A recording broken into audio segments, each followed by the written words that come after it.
Hey guys, it's Beauty Queen and welcome back to my channel.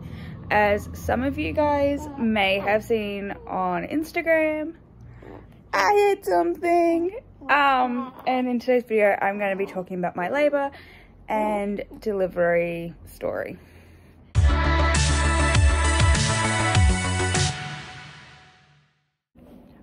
I have rested the phone up against my laptop because I actually managed to write a lot of my birth story down as it was happening, so I don't actually will forget anything this time. So I was trying for a Vbac, and for those who don't know what that is, that's a vaginal birth after cesarean section. Victoria Rose, my 3-year-old, for those who know, was an emergency C-section. And so I was really hoping for a Vbac. I did not get one, but so far I think I'm alright with what happened. Like, it was a whole different experience and it was definitely very healing. So let's get into it. So on the 2nd of October, I had an appointment with my midwife's backup, and she offered me a stretch and sweep.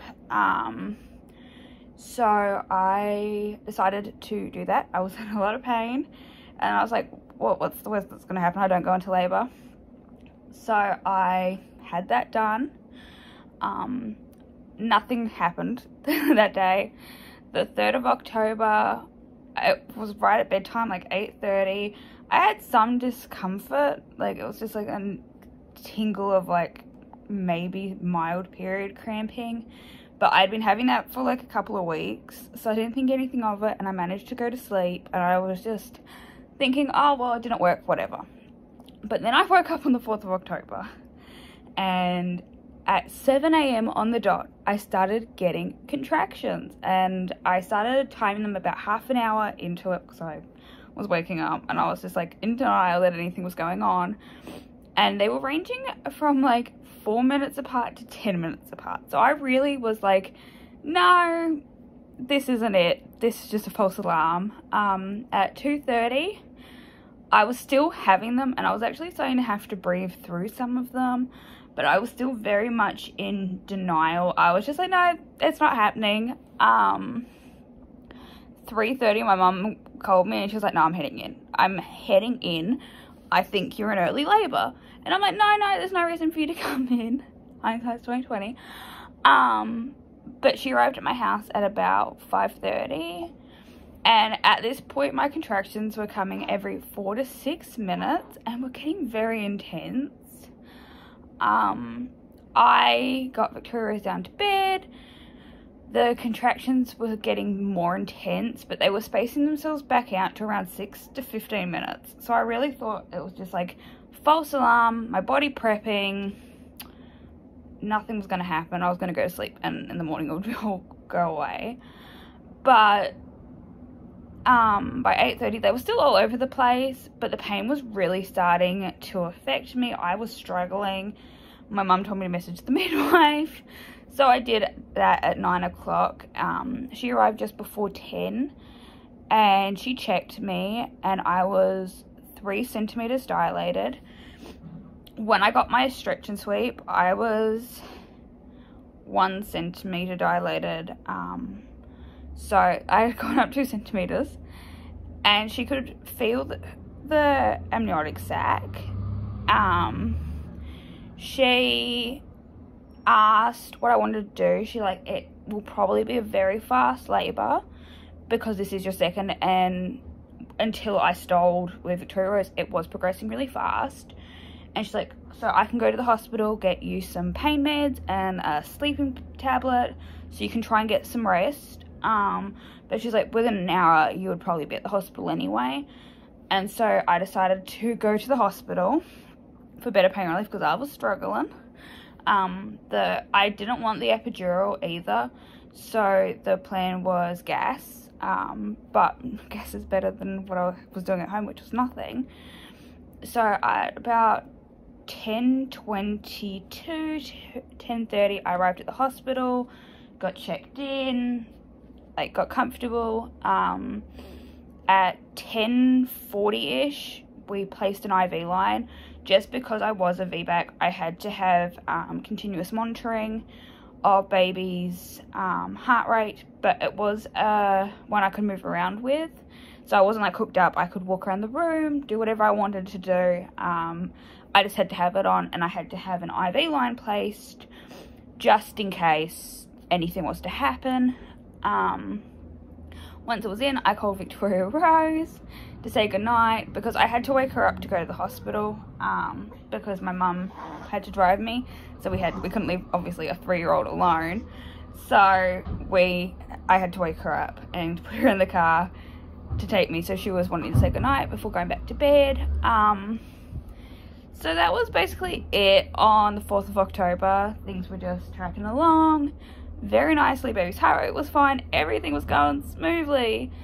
At about midnight, my midwife checked me again, and I was about 5-6 centimeters.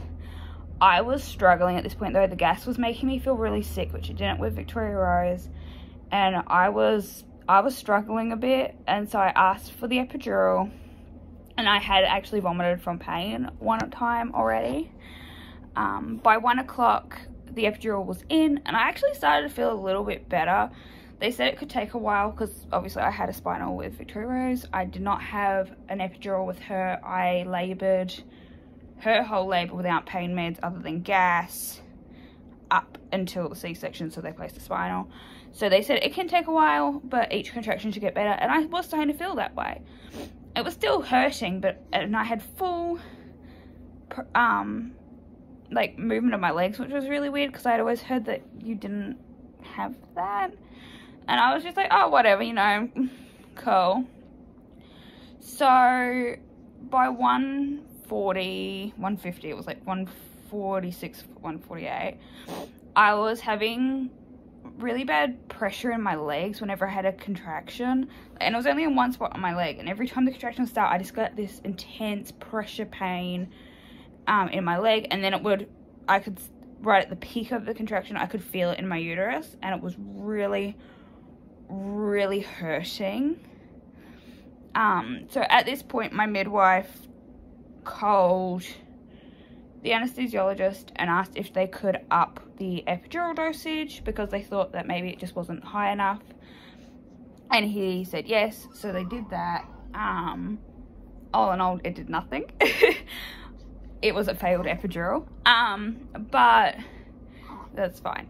By 2 o'clock-ish, we checked me, and I was already at 9 centimeters, and my waters hadn't broken yet, but I was so close to being 10. Like, there was just a little tiny lip on my cervix, and so the midwife let me decide to break my waters. She did not pressure me. She was like, I could break your waters if you want me to, just to try and help speed up that lip disappearing so we can get to pushing.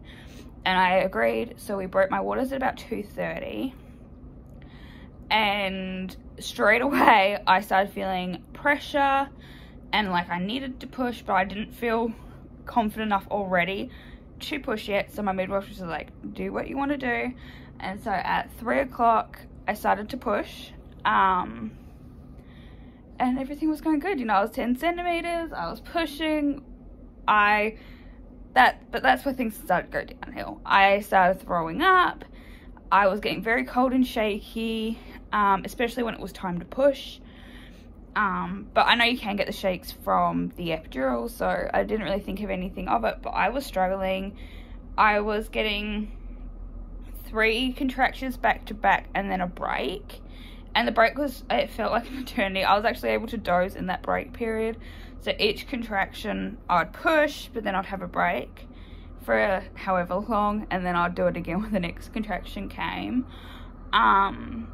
But while pushing, her heart rate started to go really funny. My midwife had to keep adjusting the monitors and silencing the machine that like said what was going on.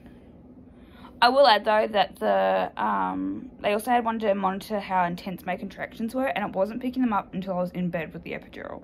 So I didn't even know that was a thing, that they couldn't pick them up. And yeah, it was all funky and it wasn't reading my contractions, even though it was obvious that I was getting contractions. So she kept checking me every time I was pushing to make sure, like, see what was going on. Baby was coming down, but she couldn't get down fully, and her heart rate was doing so many fucking stupid things. So the midwife called one of the like surgeons in to check me, and she checked me and like felt, and she was like trying to find, I think they thought that the cord was around her neck or something, because they were like trying to get something off and they couldn't. And then she was like, that's her brow, she's brow presentation, there is no way this baby is getting delivered, C-section. So I started getting prepped immediately for an emergency C-section. Everyone was trying to be so supportive, because it wasn't obviously what I would wanted. You know, my midwife was amazing. She was like, I'm so proud of you, you were so close, we just got to get this baby out.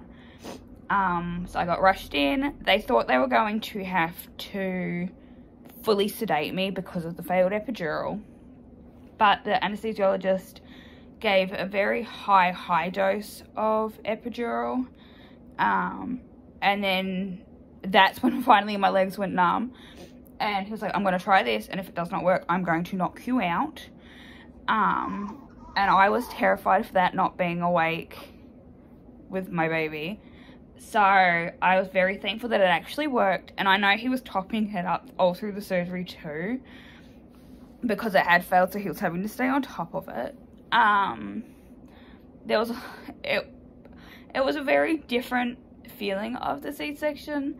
It was very rushed, obviously, but and a whole different like set of circumstances. They had to put something up into my cervix to push her head up. But she was born via the emergency C-section at 5:43 in the morning on the 5th of October. She weighed 8 pounds and 15 ounces. And yeah, she was brow presentation, and obviously a very big baby. So it definitely wasn't what I thought was going to happen. It was, I had prepared myself for the fact that I could get another C-section, but I didn't really want that to happen, but it did, and that is fine. I'm still a little bit coming to terms with the fact that it didn't work out. She is 6 days old now as I'm filming this, so it's still pretty fresh, but it was definitely more healing.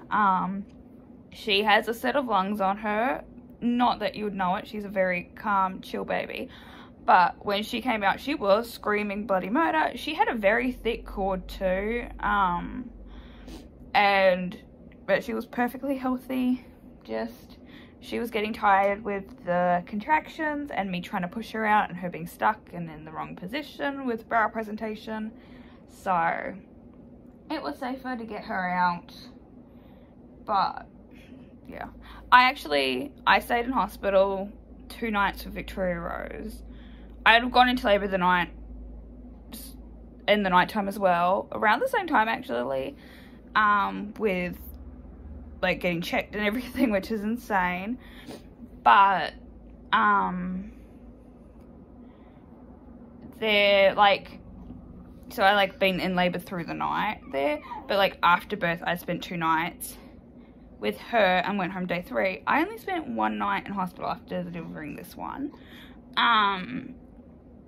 They let me go the 2nd day, and that was amazing because I was going stir crazy mad. But little Sofia-Grace is doing amazing. Victoria Rose loves her little sister, and it's been a really good transition from 1 to 2. She is such a chillax baby. Barely ever cries. She only really cries if she gets cold. She hates being cold, and she hates nappy changes and the car seat. Every time I put her on the car seat, she screams, and it is honestly horrifying to hear her scream when she never cries, never does any of that, and then she just screams in the car seat and cries with nappy changes, and it's just like, what? You know? But yeah, she's really easy. I'm really happy she's here safe and sound. I didn't even know brow presentation was a thing until I had her, so that was something new. It is pretty rare though. I've been doing research since, and it does seem like it's actually pretty rare presentation. So yeah, that's my labor and delivery story. Thank you so much for watching. I'll see you guys in the next video. Bye guys.